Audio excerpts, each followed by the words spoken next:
Bonjour et bienvenue dans ce nouveau numéro de Toulouse et vous. On est ensemble pour un petit moment. On va parler politique, on va parler sortie. Cédric? Et oui, on va parler sortie avec notre camarade Léo de Pinkin. On va parler musique avec Mina, notre rayon de soleil de regard, qui, une fois de plus, ne viendra pas seule. Et non, elle viendra pas seule. Voilà, on va parler business aussi. Oui. Exactement, entreprise, société, politique. On commence d'ailleurs tout de suite, exactement, avec Politisez-vous.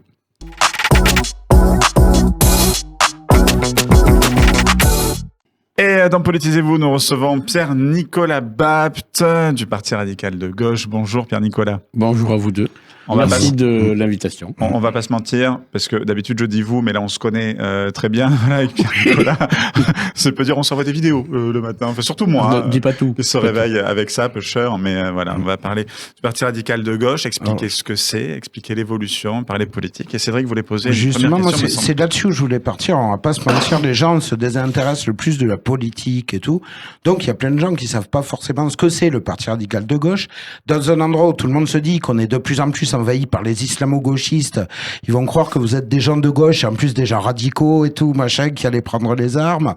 Bon, il y a eu quelques élus un peu connus, genre Taubira, genre Bailey, qui est passé par les anciens combattants, voilà. Mais il y en a eu d'autres avant, donc le Parti radical de gauche, c'est pas des jeunes gauchistes, là, qui veulent faire la révolution? C'est des vieux.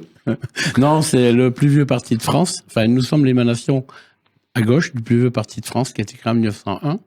Le Parti radical, républicain, radical socialiste, qui a scissionné en 73, en donnant d'un côté le Parti radical valoisien, parce qu'ils sont rue de Valois, donc le Parti radical, enfin, tout simplement, et de l'autre côté le Parti radical de gauche, qui était plutôt sur une alliance avec Mitterrand et dans notre tête c'était Robert Fabre à l'époque, donc avec Mitterrand et Georges Marchais, pour constituer le Front commun. Voilà. Donc ce Parti radical de gauche a continué à vivre. Et nous avons eu des ministres, Jean-François Horry, Jean-Michel Bailey, Sylvia Pinel, Christiane Taubira, qui était même notre candidate à la présidentielle de 2002. Et nous continuons à vivre. Ici, c'est Joseph Carle, c'est moi, désolé. C'est Christophe Delahaye, c'est Stéphanie Sens, c'est voilà. Oui, historiquement connu, justement, dans les grands noms de l'histoire, notamment de la Troisième République. Ah oui, ça. Il y a quelques petits noms qui sont du Parti radical de gauche. Non, mais on va dire, merci Cédric de le souligner, on va dire qu'en fait, la société dans laquelle on vit a été façonnée par les radicaux socialistes du 19 et du 20e siècle. Maintenant, vous avez compris à cause de qui on est dans la merde. Non, mais ça, c'est un dévoiement. Mais, pour être clair, un des principaux opposants à De Gaulle et à la Ve République, c'était le président du Sénat, dont je me rappelle plus le nom. J'ai des trous, excusez-moi, je suis un peu fatigué.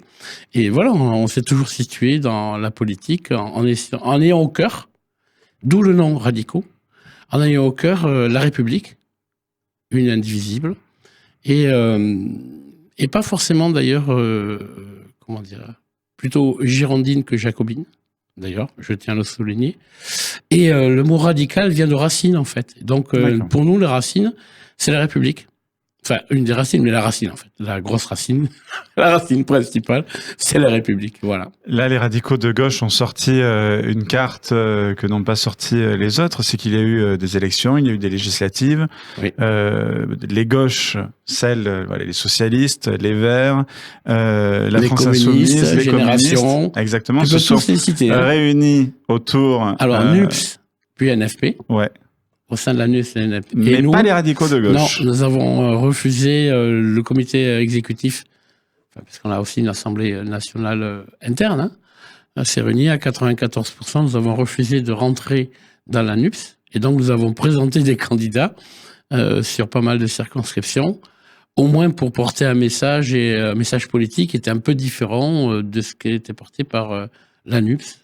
Et la dernière législative de 2024, nous avons considéré que nous ne voulions pas être facteur de désordre. Voilà pourquoi nous ne sommes pas présentés. Voilà. Tu es chef de file. Alors voilà, c'est peut-être une annonce. Depuis quelques heures, c'est une petite annonce, mais bon, voilà. Tu vas une caravane, c'est une petite annonce, je sais pas. Non, mais voilà, vous savez qu'en fait, on commence tous à préparer les municipales, quelles qu'elles soient, que ce soit à Toulouse, enfin, de manière générale en Haute-Garonne, sur la métropole, à Toulouse et ailleurs, parce qu'il n'y a pas que Toulouse qui est concerné. Et en fait, le bureau exécutif fédéral, donc du PRG 31, nous a désigné Joseph Carle et moi comme étant co-référents pour le Parti radical de gauche, sur la métropole pour Joseph et sur Toulouse pour moi. Voilà. Ça voudrait dire une candidature. Parce que là, comment ça se passerait? C'est quoi comme métier co-référent? Voilà. Alors, co-référent, en fait, si tu veux, il faut bien des gens qui parlent pour le Parti radical de gauche, un peu des autochtones, on va dire ça comme ça. Et alors, je ne veux pas vous dire que rien n'est exclu, mais on est plutôt dans une logique d'union, ça c'est sûr. Ainsi que l'a dit notre président fédéral Laurent Chérubin, le maire de la Belge, mais sans l'AFI. Alors pourquoi sans l'AFI? Parce que nous considérons qu'il y a des outrances, enfin les outrances qui ont fait que nous avons refusé de rentrer dans l'ANUS en 2022, puis en 2024, dans le NFP, nous considérons que ces outrances ne nous permettent pas, plus certaines prises de position, ne nous permettent pas de penser à une alliance avec l'AFI. Mais ce sera en décalage avec justement le parti radical, le parti Racine. Mais c'est pour ça qu'on considère qu'on n'a pas tout à fait les mêmes valeurs, même si ils affirment qu'ils protègent la République, soutiennent la République, etc. Voilà. Il y a 2-3 petits trucs quand même, comme la police tue, qu'on supporte pas. On n'est pas forcément des sécuritaires, hein, ça c'est pas vrai, mais on ne peut pas jeter l'opprobre sur toute une institution parce qu'il y a des brebis galeuses. Dans toutes les professions, il y a des brebis galeuses. Pour autant, quand il y a un médecin qui fait des détournements de fonds à la Sécu, on ne me dit pas tous les médecins détournent des fonds. C'est pas vrai. Ah non, mais le discours n'a jamais été toute la police tue. Le discours a été... Quand ils écrivent ACAB, all cops, all bastards, excuse-moi, ça veut bien dire que tous les flics sont des bâtards. Mais le problème, c'est que c'est ceux... Non, il n'y a pas que 2-3 petits cons. Moi, quand je vois la presse toulousaine de gauche qui vient avec la LFI faire des photographies de gens qui taguent ACAB et compagnie, je suis désolé de dire que pour moi, je les mets dans ces cas-là, le RN, et bon, on va pas dire qu'ils sont tous d'extrême droite. Dans ces cas-là, on peut dire que Zemmour, ils sont pas tous... Non, mais je sais que toi, tu penses comme ça, mais que tu penses ce que je dis là. Mais voilà, mais pour le grand public qui nous regarde, et pour la caste un petit peu journalistique, généralement, moi, quand je vois écrit ACAB, et que c'est mis en avant par notamment une école de journalisme toulousaine, qui fait école de communication et de journalisme, je trouve ça un petit peu carrément déplacé. Je pense à nos amis policiers, je veux dire, heureusement aussi qu'ils sont là, parce que moi, je vous dis, on ne tiendrait pas 24 heures sans la police en France. Alors, si je peux me permettre, la police tue a été un des slogans de la FI. Je ne parle pas d'ACAB, hein. Je dis la police tue. Oui. Moi, non, la police ne tue pas. Certains membres de la police. Enfin, en ce moment, c'est plus la racaille. Les avocats sont véreux. Non, mais les journalistes n'ont pas de déontologie. Non, mais attends, je vais te les sortir. C'est ça le problème. Si tu vas par là, moi je ne dis pas. Il faut dire tous les flics tuent, parce que ce n'est pas la réalité. C'est pas vrai. Mais en même temps, il ne faut pas tomber dans l'inverse et dire la police ne tue jamais. Mais personne n'a dit ça. Où la police tue. Personne n'a dit ça. Dans mes propos, tu peux le relever, on pourra remonter le fil de la vidéo si tu veux. On ne peut pas jeter l'opprobre sur une institution en prenant appui juste sur les brebis galeuses qui sont en son sein. Oui, mais c'est pas parce qu'on parle des brebis galeuses qu'on parle de tout le monde. Pourquoi il parle que de ça? Je t'ai pas dit ça. La police tue, de la LFI, c'est la Palestine et les flics. La police tue, exprime le fait que l'institution policière tue. Ce n'est pas vrai. Certains membres de la police tuent, oui, et ils doivent être condamnés s'ils ne sont pas en légitime défense. C'est pour ça que je te reprends le truc. Il y a des avocats qui sont véreux. J'ai jamais dit, on ne dit pas l'institution des avocats est véreuse. On ne dit pas l'ensemble des médecins trichent à la CAF ou à la Sécu. On ne dit pas l'ensemble des profs sont, je sais pas moi, islamo-gauchistes. Non mais tu peux pas de brebis galeuses en faire une généralité. Ça, c'est pas possible. Il y a plein de gens qui se permettent de dire tous les OQTF sont des terroristes. Oui, je te l'ai pas dit. Et je l'ai pas entendu. Et je le pense pas. Non, mais surtout pardon, Cédric, je ne l'ai jamais entendu. Pourtant, je regarde des médias aussi dits de droite. Je n'ai jamais entendu quelqu'un dire tous les OQTF sont des terroristes. Je ne l'ai jamais entendu. Mais jamais. Mais vraiment, je ne l'ai jamais entendu. Dis-moi où tu l'as entendu. C'est souligné à chaque fois. Mais pas du tout. Mis en avant le côté, c'est un OQTF, c'est un OQTF. Mais absolument pas. Quand tu as un terroriste qui tue, ou que tu as un violeur qui viole et qui tue une gamine, et qu'en plus il est sous OQTF, on va y revenir pour la 100e fois sur ce truc-là, s'il avait été viré de France, il n'aurait pas tué cette gamine. C'est au juge ensuite de faire le travail pour moi, comme il y a chasseurs et chasseurs, il y a OQTF et OQTF. Il y a l'OQTF qui est apprenti boulanger, qui a envie de rester en France, qui travaille, qui connaît pas la Marseillaise par cœur, je vais vous dire moi non plus. Qui travaille. Voilà. Et derrière, si lui, on lui met un OQTF, je trouve ça particulièrement injuste. Maintenant, si tu as un OQTF parce que tu as un violeur, parce que ils sont tous multirécidivistes, c'est d'eux dont on parle. C'est pas du gars qui bosse une boucherie. Le problème est un problème judiciaire, donc pas un problème oui, non mais le problème des juges, c'est tant qu'on n'aura pas un président ou une présidente qui définitivement dira maintenant on va nettoyer un petit peu le système judiciaire français. Et on va enlever de l'idéologie chez les juges, peut-être qu'on n'en serait pas là. Donc tous les juges sont idéologues. Les trois quarts, ouais. Non, mais pour revenir rapidement, ce qui a suscité notre position, vraiment, c'est les déclarations de certains membres de l'AFI en expliquant qu'ils n'étaient pas Charlie. Voilà. Daniel Le Bono, par exemple. Or, on conçoit bien qu'on n'apprécie pas les caricatures de Charlie. Moi, il y a des caricatures qui me font pas rire du tout. Il y a d'autres qui me font éclater de rire. Je vous dirai pas lesquelles. Hein. Je n'ai pas à vous dévoiler ce qui me fait rire, ce qui me fait rire, ce qui me fait pas rire. En revanche, on est tous pour la liberté d'expression dans le cadre légal. Voilà. Bon. La manifestation contre l'islamophobie à laquelle l'AFI a appelé à participer aux côtés d'islamistes reconnus, ça c'est un vrai problème. Voilà. Continuons, c'est lors de l'attaque, le programme du Hamas, le communiqué originel qui a été diffusé, où on parle de forces armées palestiniennes, qui est juste le Hamas, et puis il faut voir ce qu'ils ont fait, comment ils l'ont fait. Voilà. Donc voilà, c'est des valeurs auxquelles nous ne pouvons pas souscrire. C'est pour ça que nous sommes situés en 2022 hors de la NUPS, en 2024 hors du NFP. Voilà. C'est au moins une attitude courageuse, en espérant que derrière, vous n'irez pas revenir en arrière pour des questions électorales comme ont pu le faire certains. Alors, les notre boussole, ça, si je peux me permettre, je te remercie Cédric, notre boussole, mais c'est bien aussi la question, et je vais vous dire quelle est la question qui nous préoccupe. Notre boussole, c'est ce qui se passait à Villeneuve-Saint-Georges, où en fait, Louis Boyard, on en pense que l'on veut, mais enfin, on ne peut pas dire que sa liste était d'une... républicanité absolue. Elle était compliquée. Non, mais voilà, je vais le dire comme ça. Et pendant les négos, notre candidate Myriam Talbot, 6e de liste, a décidé de sortir des négos avant tout le monde, parce qu'il n'était pas admissible que voilà. Donc voilà, et donc la question qui se pose, c'est si effectivement à Toulouse, on arrive derrière, il y a une liste de la gauche dite de gouvernement, donc sans l'AFI, qui a une liste de l'AFI à côté. Et qu'en fait, la liste de l'AFI arrive en tête, derrière Jean-Luc Moudenc, parce que je vois mal comment elle pourrait arriver devant Jean-Luc Moudenc, mais n'excluons rien. En tous les cas, au deuxième tour, qu'est-ce qu'on fait? Voilà. Moi, je serais assez pour préconiser une attitude semblable à celle qui s'est passée à Villeneuve-Saint-Georges. Mais cela implique donc que nous n'aurions pas d'élus. Ce qui s'est passé, et je finirai rapidement, Cédric, ce qui s'est passé en 2022, nous avons un député apparenté, Olivier Ferlorny, et nous n'avons pas de député suite aux élections du NFP. Ouais, mais pardon, de 2024. À partir de là, calcul tout simple, là, on est sur une logique à l'échelle nationale, sur un truc local. Parce que là, tu me compares ce qui s'est passé à Villeneuve-Saint-Georges et ce qui peut se passer à Toulouse. Qu'on l'aime ou qu'on l'aime pas, François Picmal n'est pas non plus Louis Boyard, quoi. Non. Voilà.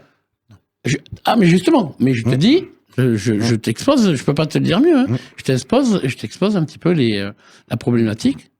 Certes, François Picmal n'est pas Louis Boyard, loin s'en faut, ça, il n'y a pas de souci. Je crois qu'il n'y a que Louis Boyard qui est Louis Boyard. Oui, ça, je pense qu'il est unique. Mais ils n'ont pas le même âge aussi. Non, voilà, ils n'ont peut-être pas non plus la même carrière professionnelle, le même parcours militant. Voilà, on peut reconnaître à respect pour Audal. Voilà. Oui, voilà, je pensais Audal quand même. Oui. Ils ont fait avancer certaines choses et ils ont milité. Enfin bon, il n'y a pas de souci sur ça. Néanmoins, les prises de position, Toulouse est la 3e ou 4e grande ville de France.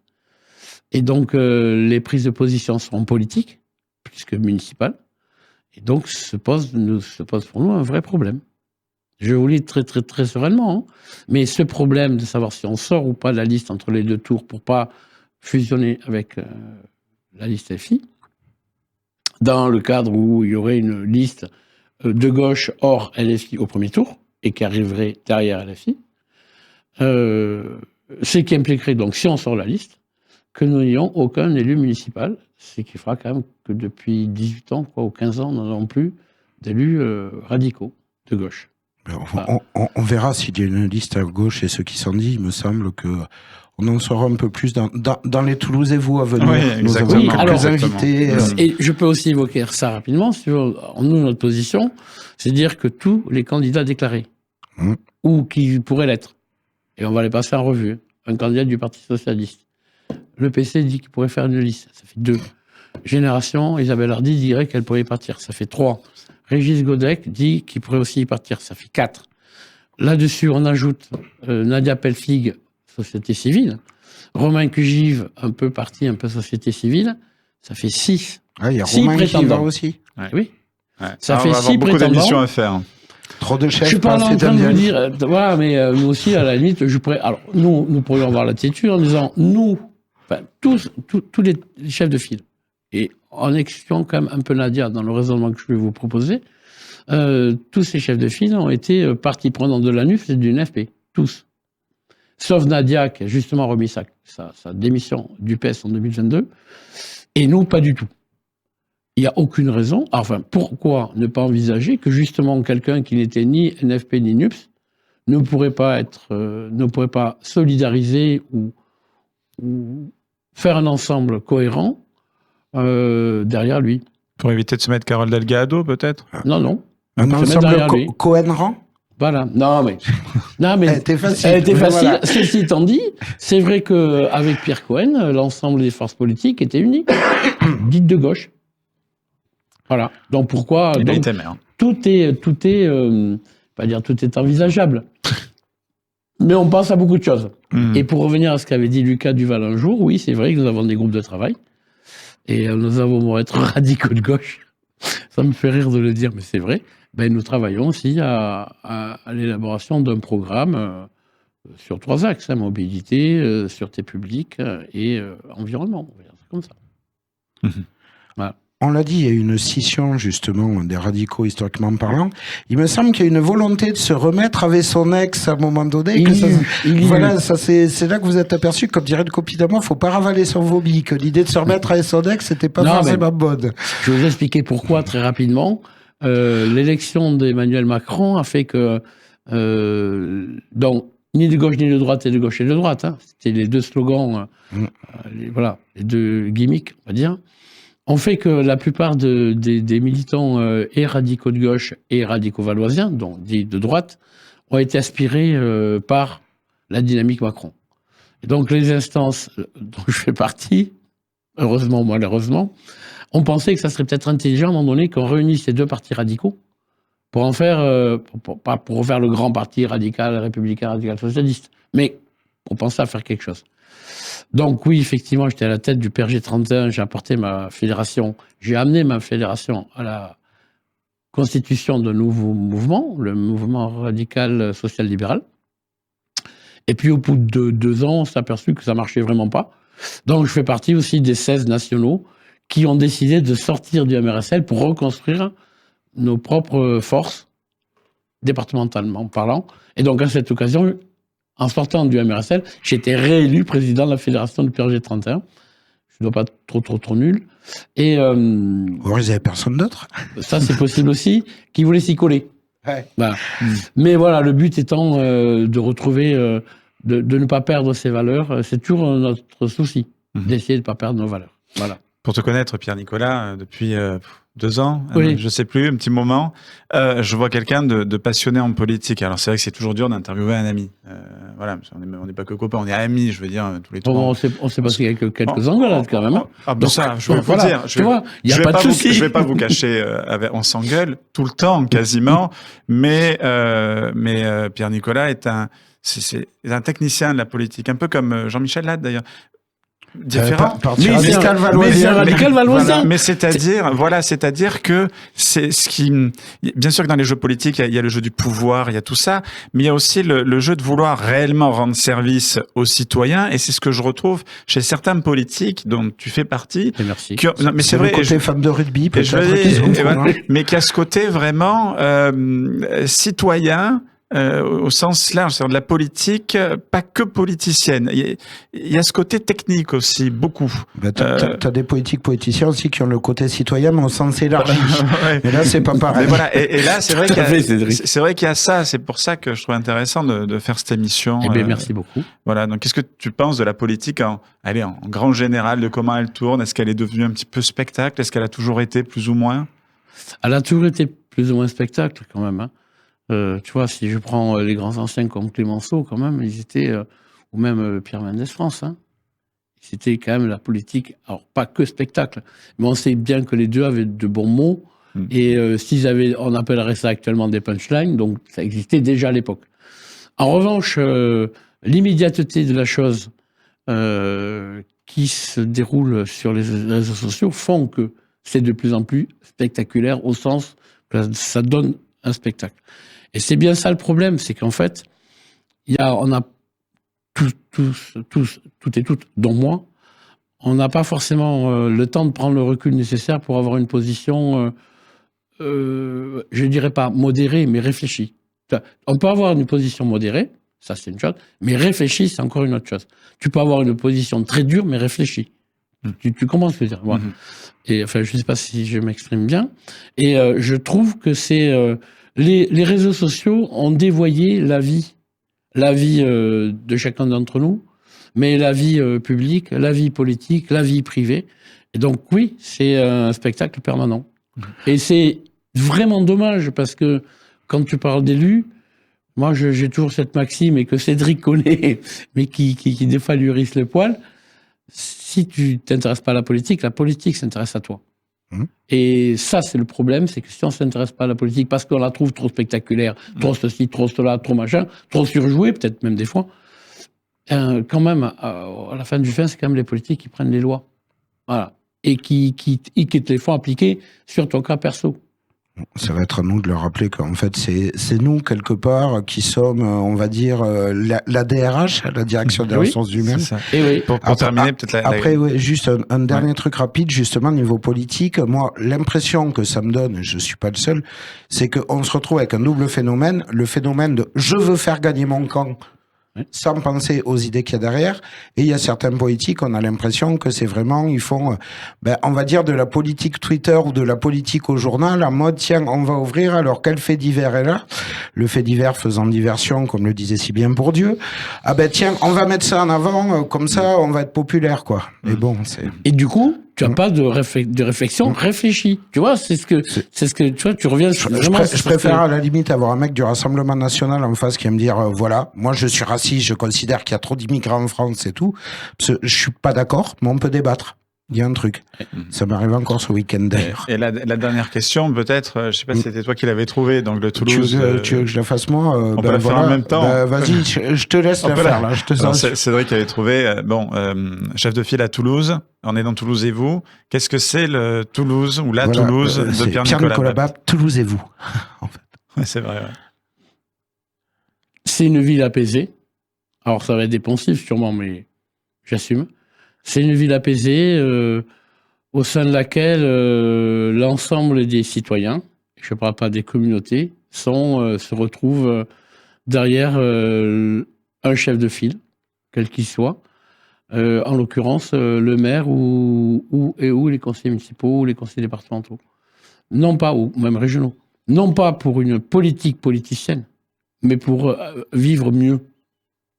Vivre mieux ensemble, de façon à ce que il n'y ait pas de tension, qu'il y ait moins de tension. Je ne sais pas comment l'expliquer. Moi, j'aime beaucoup cette ville. Alors, scoop. Ouais, c'est un Bordeaux. Je suis né à Bordeaux. Voilà, j'allais le dire. Mais j'ai vécu 2 ans. C'est pas grave. De 0 à 2 ans. On regarde quand même. Donc voilà, j'ai fait toutes mes études à Toulouse. J'ai fait toutes mes rencontres à Toulouse, puisque je suis arrivé à 2 ans, donc j'ai tout fait, quoi. Il a perdu son pucelage à Toulouse. Notamment. Bon, voilà. Mais voilà, je pense que cette ville est vraiment très chaleureuse et accueillante, mais elle pourrait l'être encore plus. Voilà. Et le but, c'est que on n'est pas dans le festival de Oui Oui, hein, où on se dit ouh là là, ou des bisounours, ouh là là, ouh c'est extra, c'est merveilleux. Non, tout n'est pas merveilleux, mais je pense que il faut vraiment qu'on arrive à ce que notre ville soit plus chaleureuse, plus bienveillante. Je ne parle même pas d'inclusivité, parce que je trouve ça... Mais c'est techno-inclusif. Mais voilà, plus chaleureuse, plus bienveillante, plus fraternelle, de façon à ce que l'ensemble des habitants, citoyens et non-citoyens, au sens légal du terme, puissent se retrouver et avoir plaisir à se côtoyer. Voilà. Ouais, comme le diraient certains élus, paradje et convivencia. Et convivencia, exactement. Voilà. Merci. Mais je n'irai pas piquer les idées des autres. Mais vous savez aussi que je suis régionaliste. Non, mais donc ça me parle totalement. Ce que vous dites. On précise, je suis sympa, je l'offre gratos pour les élus qui nous écoutent, ça se dit paradje et convivencia. Voilà. Et calandrette. Voilà. Pour les écoles occitanes et pas calandreta. C'est très pénible. Merci Pierre-Nicolas Bapt. Vous avez vu que j'ai évité de prendre ces termes pour passer pour un ignore. Pierre-Nicolas Bapt, chef de file des Radicaux de Gauche. Merci d'avoir été avec nous dans Toulouse et vous. Et on passe à la suite. C'est tout de suite après ce jingle.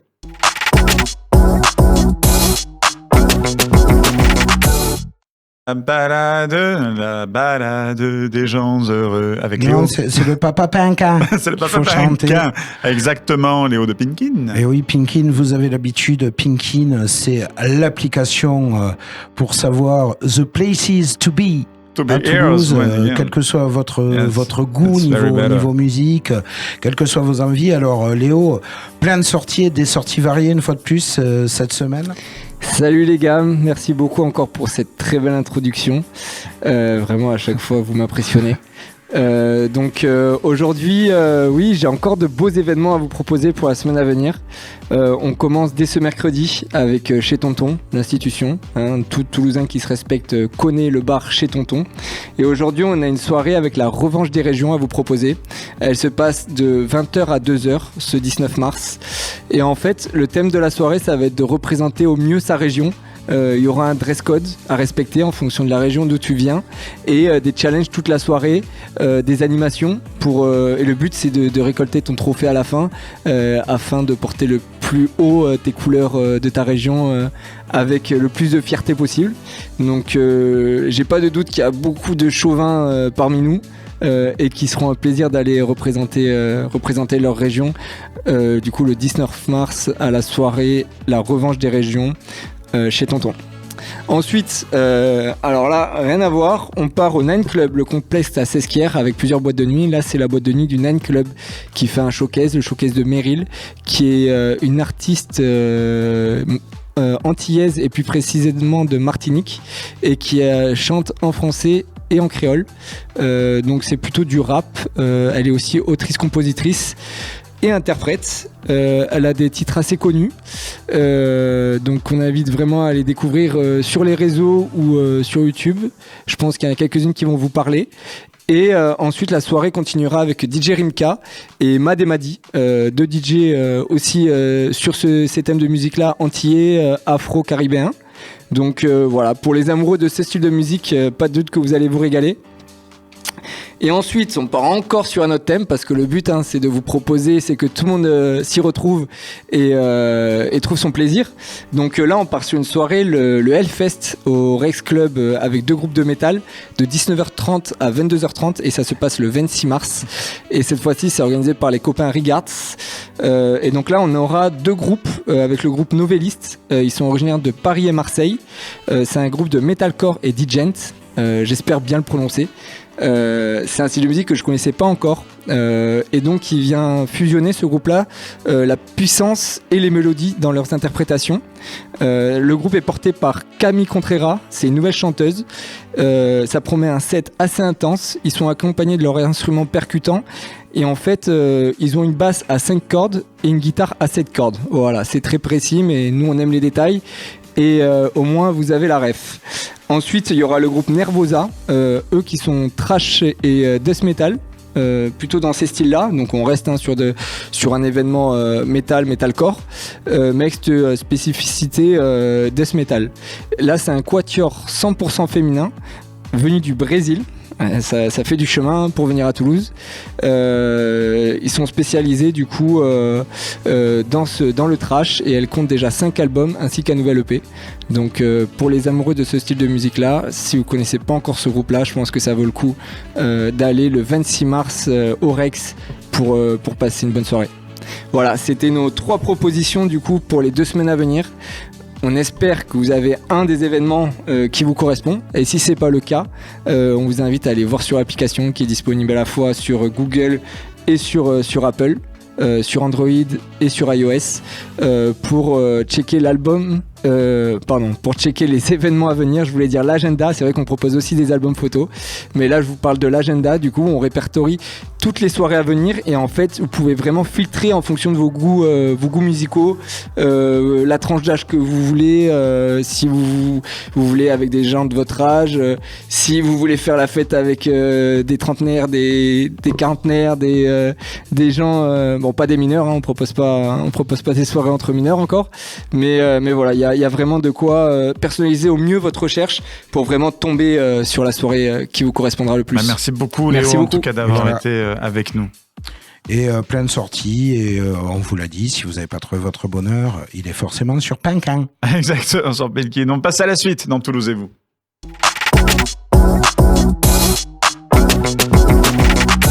Et aujourd'hui, un Business et vous un petit peu spécial, parce qu'en plus on reçoit un créateur de contenu, c'est Lucas Brasier. Bonjour. Bonjour.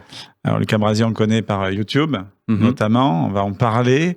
Il n'y a pas que YouTube, il y a aussi un bouquin. C'est ça, l'Europe en stop que j'ai fait l'été dernier, partir de Lisbonne au Portugal jusqu'à Tallinn en Estonie, sans jamais avoir fait de stop.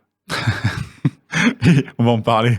Il y a un jeu de cartes aussi, Confession. Exactement, c'est un jeu qui est un peu icebreaker pour créer du lien entre les gens, apprendre à se connaître et on va avoir de quoi dire. Avec des questions simples. Bon, on y reviendra tout à l'heure. Déjà, qui est Lucas Brasier ? Eh ben, si je devais me présenter, si je devais me présenter, je dirais que je suis créateur de contenu depuis 2017. Donc j'avais commencé à l'époque au lycée, en parallèle de mes études. Et de fil en aiguille, j'ai fait ça en parallèle et ça a pris de plus en plus de place. Et maintenant, je suis à plein temps sur mes projets. Donc, je fais de la création de contenu sur les réseaux sociaux. De temps en temps, je publie des livres. Là, j'ai sorti le jeu de cartes récemment. Et aussi, parfois, je donne aussi des cours dans des écoles de commerce, de com ou du digital pour apprendre tout ce qui est montage vidéo, storytelling, écriture de vidéo, enfin, tout ce domaine-là sur les réseaux sociaux. Alors justement, créateur de contenu, comme terme, il y a eu plein de termes qui sont tombés. Il y a eu le terme créateur de contenu, il y a eu le terme youtubeur, il y a le terme vidéaste. Toi, tu te retrouves dans lequel? Dans plusieurs de ces termes C'est vrai qu'il y a pas mal de termes, même influenceur, qui étaient utilisés aussi. Personnellement, j'aime bien celui de créateur de contenu, parce qu'en fait, je suis pas que dans la vidéo. Il y a les livres, il y a le jeu de cartes et tout. On pourrait dire aussi entrepreneur dans le sens entreprendre dans tous les sens, mais c'était vraiment le côté créateur de contenu, que ce soit écrit, vidéo, photo, et c'est pour ça que c'est un terme que j'aime bien réutiliser en termes de définition personnelle. Justement, parce que là-dessus, il n'y a pas eu un abus à un moment donné. Moi, je me souviens de gens qui montaient des formations en mode, voilà, payez 2 000 € et devenez youtubeur à succès. Grand souvenir d'ailleurs d'une chronique de Cyprien qui avait réagi à ça en disant, vous savez quoi, moi, ça va vous faire payer 3 000 €. Je vous expliquais comment on fait. Vous voulez faire des bonnes vidéos? Formez-vous en vidéo. Voilà, fin du cours, quoi. Et c'est vrai que ça tient de ça, quoi. Mais ouais, c'est vrai qu'il y a eu pas mal d'abus après. C'est comme, je pense, dans tous les milieux. C'est-à-dire que parfois, il y a des dérives et c'est comme tout. Il faut savoir ce qui est bon ou pas bon. Il y a plein de contenus gratuits qui peuvent aider. Après, il y a des contenus payants de gens expérimentés. Par exemple, je pense à un pote qui s'appelle Poisson Fécond sur YouTube, qui avait sorti une vidéo là-dessus et même une formation pour apprendre à se lancer sur YouTube. Lui, c'est quelqu'un qui a plus de 3,5 millions d'abonnés sur YouTube, qui a plus de 10 salariés. Donc, je pense que quand il sort c'est ça, quand il sort un produit comme ça, moi, je me dis, c'est quelqu'un pour qui ça vaut le coup, quoi, d'acheter ce genre de produit. Oui, c'est vraiment un énorme professionnel. Il s'est développé. Qui est là depuis plus de 10 ans. De toute façon, il est sur Lyon, je crois. Ouais, sur Lyon. Alors justement, là, moi, avant d'arriver sur ton bouquin et sur ton jeu, juste pour finir sur cette thématique, justement, les réseaux sociaux. Là, j'enlève la casquette animateur, je mets la casquette community manager. Justement, il y a plein de réseaux sociaux. Tout le monde te dit, il faut être sur tous et tout. Et au final, quand t'es sur tous, t'es nulle part. Est-ce qu'il n'y a pas, à un moment donné, je sais pas, j'ai tendance à dire, une obésité de réseaux sociaux, trop de trucs et où on peut pas être partout, quoi. C'est vrai qu'on peut pas être partout, donc je pense qu'il faut choisir ses combats. Donc c'est pour ça que moi, depuis tout petit, j'ai des vidéos de moi, j'ai 7-9 ans, je suis face à une caméra et je m'enregistre. Et je fais des batailles avec mes peluches, des trucs, etc. Donc moi, je me suis déjà centré sur du format vidéo. Donc c'est pour ça que j'ai plus priorisé des réseaux sociaux visuels que du Twitter, X maintenant, et Facebook, ou même, par exemple, LinkedIn. Et en ce moment, comme ce qui fonctionne, c'est la vidéo verticale, je me suis plus concentré sur un format que sur une plateforme. C'est-à-dire que moi, je suis sur YouTube, Insta, TikTok principalement. Mais pour éviter de trop me disperser, je me dis, je me concentre sur le format vertical. Et j'essaye de publier à un certain intervalle. Alors, ça dépend le rythme que je me donnais et ce que j'avais aussi à côté. Avant, c'était une par semaine, ou une toutes les 2 semaines, ou une tous les 3-4 jours. Maintenant, là, depuis 2 semaines, je me suis mis à une tous les 2 jours. Et je m'y tiens, et je continue, et j'analyse, et j'essaye d'améliorer ma création de contenu en ce sens-là. Donc, je me suis plus focalisé sur un format, parce qu'en fait, on peut le publier sur 3 plateformes à la fois. Alors que si je fais du horizontal, je peux le mettre sur YouTube. Mais après, ça peut être une autre stratégie où je fais du horizontal pour le mettre sur YouTube et je fais des shorts de ça et du coup, je le publie sur mes réseaux sociaux. Et voilà, parce que il faut le dire, allez, on va livrer un autre secret gratos. Ce qui est important en réseaux sociaux, c'est la régularité, le côté rendez-vous. Quand on nous demande, c'est quelle heure pour poster? Alors, l'heure idéale pour poster, c'est un truc qu'on a inventé les community managers. Parce que comme ça, vous postez tous à ce moment-là, et puis nous, le reste du temps, on a les réseaux sociaux pour nous tout seuls. Mais en fait, le conseil de l'heure, je trouve qu'il était pertinent, mais il y a 10-15 ans, quand Instagram, c'était temporel. C'est que, je sais pas si vous vous souvenez, à une époque, Instagram, à un moment, on scrollait et on arrivait, on se disait, ah, ça, j'ai déjà vu. Ce pattern de ce post-là, puis ce post-là, puis ce post-là, et on fermait l'appli. Depuis que c'est passé de manière algorithmique, peu importe l'heure à laquelle on publie, si c'est un bon contenu, ça marchera. Et surtout qu'en général, tes stats te disent, ouais, les heures où ça a le plus marché, c'est les heures où tu publies. Oh, étonnant, non? C'est ça. Et donc, l'Europe en stop, t'es parti de Lisbonne. Mais pourquoi tu vis à Lisbonne? Justement, on va... après, on jouera à un jeu. Ok. Oui, donc de Lisbonne. Ouais, de Lisbonne. Je suis parti de Lisbonne au Portugal parce qu'en fait, ça m'a pris en début d'année 2024. Je m'étais dit, tiens, quel est le prochain défi que je peux me lancer? En février, je m'étais mis le défi de faire le puzzle le plus difficile du monde, ou un des plus difficiles. C'est un puzzle en fait de 500 pièces avec 100 dalmatiens. Mais le truc, c'est qu'il est de face, mais il y a le même au verso tourné à 90 degrés. Donc on a des pièces qui font cette taille-là, qui sont noires et blanches, et on ne sait pas si elles sont à l'endroit ou à l'envers. Donc je l'ai fait en live, ça m'a pris 52 heures de live non-stop. Et donc, il y a longtemps que tu as commencé le BDSM. Comment ça se passe? Non, on n'est pas parti là-dessus après. Et du coup, je me suis dit, quel autre défi je peux faire pour sortir de ma zone de confort? Et c'est là que je me suis dit, je vais traverser l'Europe en stop et je vais le faire d'ouest en est.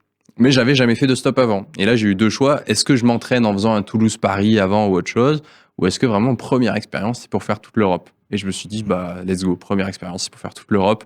Et du coup, j'ai pris la capitale du pays le plus à l'ouest, du bloc central de l'Europe, la capitale du pays le plus à l'est, du bloc central, donc l'Estonie avec Tallinn. Et du coup, ça fait une diagonale de plus de 5000 km à parcourir en 28 jours, où j'avais pris un vol aller Toulouse-Lisbonne et un vol aussi Tallinn-Toulouse. Donc les 2 extrémités avec du jeudi 1er août au jeudi 29 août, avec impossibilité de décaler. Donc si j'arrivais en retard, on aurait pu voir ce qui se passait, mais c'était impossible. Fallait pas. Et justement, pour le voyage, alors moi, je suis feignant. Je viens de Provence. Alors, je tombe dans les clichés. Nous, c'est les vacances toute l'année, bien évidemment. Donc, pour revenir sur ce livre qu'on peut voir ici, où tu as fait de l'autostop sans connaître l'autostop. J'ai tiré quelques cartes. Ouais. Alors, je sais pas comment fonctionne le jeu. Si tu veux, je peux prendre la reste du jeu, comme ça je pourrais expliquer. Exact. En fait, le jeu, là, tu as tiré des sujets. Ouais. En temps normal, on en tire 3, mais là, on peut faire les 6, il n'y a pas de souci. Et moi, du coup, je vais avoir des clés vertes et des clés rouges. Donc, tu vois, je peux te les montrer. Ouais. Donc, les clés rouges, c'est des clés donc marquées clés de l'imagination. Et les clés vertes, c'est des clés de la réalité. Et ce qu'il faut faire, c'est placer ces clés face cachée devant soi. Donc, par exemple, moi, je peux en mélanger 2 vertes et une rouge et je les place face cachée. Vous savez pas où est la vraie et où est la fausse. Et moi, du coup, par exemple, si on a avec 3 anecdotes, je prends 2 vertes, une rouge, je mets les clés face cachée, vous savez pas. Je mets des sujets par-dessus face cachée où je sais pas lesquels ça va être. Ouais. Et quand on retourne le sujet, je dois raconter la première anecdote qui me vient, vraie si la clé est verte et fausse si la clé est rouge. Donc, si tu veux, on peut le faire là déjà avec t'en prendre 3. Et je vais te faire les 3 après, comme ça on se fait 2 séries de 3. Juste, je te laisse les mélanger sans que je voie et moi je vais mettre mes clés devant moi. Et comme ça, je sais pas sur quoi je vais devoir mentir ou dire la vérité. Et vous devez deviner. Si vous devinez, vous marquez un point. Si j'arrive à vous avoir, c'est moi qui marque un point. Ouais. Alors, tac. Ça marche un jeu à boire ou pas? Oui, il y a la variante alcool que j'ai sortie parce que ça parle beaucoup aux étudiants. C'est la même chose mais avec qu'une seule carte, donc une clé rouge ou une clé verte devant soi. On la regarde, on la met face cachée. Le sujet, on le regarde et on le met face cachée. On réfléchit en amont à son anecdote avant que les autres regardent. Et là, on boit entre une gorgée et un cul sec. Et tous ceux qui se trompent doivent boire ce que la personne a misé. En fait, c'est comme une mise. On vous rappelle pour votre santé, attention. L'abus d'alcool est dangereux pour la santé. C'est toujours moi quand c'est moi, c'est pas drôle, parce que je bois quasiment pas. Mais... Non, c'est moi qui le dis, parce que moi, je suis ariégeois. Si tu veux, donc voilà. Allez, voiture, juste. Ah non. Tu m'en passes 3 et on les met face. D'accord, comme ça. Hein. Hop, voilà. Ok. Et là, je les mets comme ça. Je vais faire de droite à gauche. Donc, la première, justement, voiture. Donc là, si en dessous j'ai une clé verte, je parlerai d'une anecdote réelle. Si j'ai une clé rouge, je parlerai d'une anecdote imaginée. Donc, par rapport à l'Europe en stop. Sur l'Europe en stop, je peux vous dire que y a une voiture. La première fois que j'ai dû faire du stop, j'ai dû arrêter une première voiture. Et du coup, cette première voiture, j'étais à Lisbonne, je me suis dit comment je vais l'arrêter. Donc, j'essaye pendant 1 heure avec une pancarte d'arrêter les gens. Ça marche pas, rien ne se passe. Et du coup, je suis en mode c'est triste, je sais pas comment faire. Et en face de moi, il y avait un truc de location de voiture. On peut louer sa voiture. Et du coup, il y avait une femme qui attendait devant depuis 1 heure que moi je faisais du stop et que ça aboutissait pas. Et donc, je me suis dit, je vais aller la voir. Je suis allé la voir, j'ai discuté avec elle. Et du coup, en sympathisant avec elle, elle a demandé à son mari s'il pouvait me prendre en stop. Et elle a accepté. Et du coup, mon premier trajet, j'ai pu faire Lisbonne-Tolède et aller jusqu'à Tolède et parcourir 600 km avec ma première voiture. Donc ça, c'est ma première anecdote. Et une fois que j'ai raconté les 3, vous avez le droit de poser des questions pour creuser et essayer de découvrir laquelle est fausse. Voyage. Je peux vous en raconter une deuxième sur le voyage. C'est que quand j'étais à Amsterdam, fallait que je redescende. Donc je suis monté jusqu'à Amsterdam et il fallait que je redescende donc vers l'est pour atteindre Tallinn en Estonie. Et quand je suis à Amsterdam, je sympathise avec une personne qui est dans ma pièce, donc dans mon auberge de jeunesse, dans ma chambre. Et elle a 32 ans, elle est ingénieure, elle vient du Kazakhstan. Et elle a jamais fait de stop de sa vie, elle connaissait pas le concept de stop. Donc du coup, je lui explique, le stop, c'est ça, tu lèves le pouce, les gens s'arrêtent, elle comprend pas, elle se dit quoi, c'est gratuit, les gens s'arrêtent et tout, bref. Et elle voulait prendre un avion pour partir en Grèce. Et je lui ai dit, mais viens, au lieu de le prendre d'Amsterdam, tu vas le prendre de Francfort en Allemagne. Et si tu veux, tu me suis en stop et on fait Amsterdam-Francfort en stop. Et elle m'a dit oui. Et du coup, je me suis fait un peu piéger dans le sens où je m'étais dit, on va dire ah non, mais c'est pas grave. Mais si elle dit oui, ça peut être rigolo. Et du coup, je me suis retrouvé pendant 2 jours à faire du stop et à voyager avec une autre personne en plus à qui j'expliquais comment marchait le stop. Il a compris que si c'était une fille, c'était plus facile en général pour faire du stop. Et pour la passion, je peux vous raconter que quand j'étais petit, du coup, par rapport à ce voyage en stop, c'était le frère de ma mère qui avait fait du voyage, donc du stop, et c'est lui un peu qui m'a partagé cette pas passion, enfin c'est pas autant une passion, mais lui c'était sa passion, et moi ça m'avait attiré. C'est-à-dire je me suis dit tiens c'est rigolo, il voyage, il a qu'un sac à dos, il fait des rencontres, et en fait à chaque fois que j'allais en repas chez lui, il avait toujours des anecdotes incroyables, donc j'adorais discuter avec lui, mais j'osais pas passer le pas, parce que du coup à l'époque j'étais jeune, on en discutait sur les repas de famille quand on a 10-15 ans, vous voyez à la fin sur le dessert tout ça. Et du coup, j'ai réfléchi et plus j'ai évolué sur ma chaîne YouTube, plus j'ai passé des caps. C'est-à-dire publier une vidéo par jour, j'ai réussi à le tenir. Publier un livre en maison d'édition, j'ai réussi à le tenir. Faire un jeu télévisé, j'ai réussi à le faire. Et plein de choses comme ça, fit avec des youtubeurs, McFly Garito, Squeezie, Thibaut InShape, etc., qui m'inspiraient, j'ai réussi. Donc j'ai augmenté la difficulté et je me suis dit, tiens, si un jour ces histoires un peu pour boucler la boucle, je lui disais, je vais partir faire du stop. Et du coup, c'est le premier à qui je l'ai annoncé et je lui ai dit que j'allais faire traverser l'Europe en stop avec tous ces conseils qu'il m'a donnés et tous ces récits qui m'ont inspiré. Donc là, vous pouvez poser des questions pour essayer de deviner laquelle des 3 est fausse et creuser un peu. Après, je vous dis, c'est un jeu auquel j'ai beaucoup joué. Ouais. Moi, ça serait parce qu'elles sont très précises quand même. Il y en a une fausse là-dedans. Il y en a une qui est fausse. Ouais, je sais pas, juste un détail, c'est vraiment Et, bien sûr, les 3 concernent le stop, donc le fait que j'ai fait le voyage en stop, c'est vrai, mais soit j'ai jamais rencontré cette personne pour le voyage, elle n'existe pas et tout, soit la voiture, la première voiture était totalement différente, il s'est jamais passé ça, soit j'ai pas cet oncle, du coup, qui m'a raconté tous ces voyages. Il n'y a pas un détail. Moi, je dirais l'autostoppage. Moi aussi, j'aurais tendance à taper sur un ingénieur autostoppage. Avec quel âge à peu près 32 ans. Oui, c'est très précis. Elles sont volontairement toutes précises pour que celle qui est fausse est 100% précise fausse, mais... Oui, c'est plus il y a de détails et plus t'arrives à nous noyer dans le... Donc, est-ce qu'il y en a une où vous voulez poser une question et ça pourrait vous aider à vous débloquer ou en savoir plus? Je suis nul en jeu, moi, en plus. Moi aussi. Je me suis lancé là-dedans alors qu'on est très mauvais. Grande idée, Alex. Bravo, j'ai une belle idée. Tu es viré. J'ai une très belle idée. Sinon, vous tentez comme ça. Alors, moi, j'ai tenté un truc sur ta première anecdote. Bon, ben voilà, tu nous as dit que donc t'avais été au Portugal. T'as déjà été au Portugal? Avant, j'étais allé à Porto. Donc, tu parles au portugais ou espagnol? Anglais. Anglais. Je parle anglais. Sur tout le pays, je parle anglais. Et pour toute ma traversée de l'Europe en stop, à chaque fois, ce que je faisais, c'est que si jamais je parle pas... Bon, là, je peux parler par exemple des pays de l'Est, quand j'ai été Pologne et tout, ils parlent même pas anglais.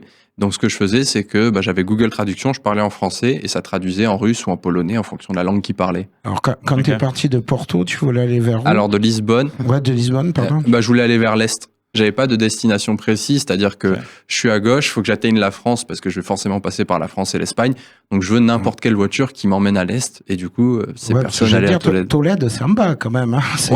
C'est assez droit quand même. Hein. C'est assez droit. Et du coup, après, il fallait remonter vers le haut pour essayer d'atteindre la France. Il dit pas la vérité là, parce que... Il te fixe. C'est votre guess? Il regarde. Moi, j'aurais un doute sur celle-là, franchement. Ok, donc qui est là pour reveal? Ce qu'on fait en général, c'est qui pense que voiture est fausse lève la main. Qu'est-ce que vous pensez? Je pense que voiture est fausse. Je fais un truc, je pense que voiture est fausse. Ok, donc voyage personne, passion personne. Donc voyage, déjà, hop, si j'arrive à la lever, elle est vraie. Donc voyage est bien vrai. J'ai vraiment rencontré cette personne et je lui ai proposé de faire du stop et elle a dit oui. Ouf. Maintenant, pour voiture. J'ai peur parce que j'hésitais entre les 3 en réalité. Elle est vraie. Du coup, j'ai jamais eu cette personne passionnée dans ma famille qui m'a raconté des anecdotes. Enfin, ça, il y a personne dans ma famille qui a fait du stop. J'ai pas cette personne qui m'a partagé. J'ai juste regardé parfois des vidéos YouTube de gens qui témoignaient de leur voyage. Et du coup, je les ai interviewés avant de partir, où j'ai interviewé 4-5 profils de personnes. Il y en a un qui a fait 15 000 km de stop en Europe, une autre personne qui a fait Paris-Pékin. Enfin voilà, des gens qui ont beaucoup d'expérience sur le sujet, mais pas dans la famille. Je suis en train d'imaginer ce jeu version justement étudiant. Il y a de quoi faire. Justement, le côté stop, moi pour revenir à ce côté-là, pour avoir un peu pratiqué le stop, pas par passion, mais parce que quand tu viens de la montagne ariégeoise et que t'as pas de bagnole, forcément au bout d'un moment, pour te déplacer, on s'aperçoit que le stop en France se perd de plus en plus avec le côté blablacar et tout ça. Par contre, pour avoir fait du stop en Italie, par exemple, ou dans des pays comme ça, c'est pas du tout... Donc, est-ce que tu as vu une différence? Est-ce que tu es à mesure de nous faire, je vais pas dire une météo du stop en fonction du pays, mais... Météo du stop, en fait, je l'ai beaucoup posé aux 5 personnes, du coup, et j'ai fait la moyenne un peu des avis que j'ai récupérés. Et ce que j'ai entendu, c'est que, de manière générale, les 2 pays qui sont le plus difficiles, c'est l'Espagne et l'Italie. Donc, si tu as réussi à faire du stop en Italie, vraiment, bravo. Je me suis même fait prendre un stop par un bus en Italie. Waouh, incroyable. Parce que vraiment, c'est les 2 où on m'a dit, franchement, Espagne, j'étais obligé de traverser, je l'ai vu, c'était ultra dur.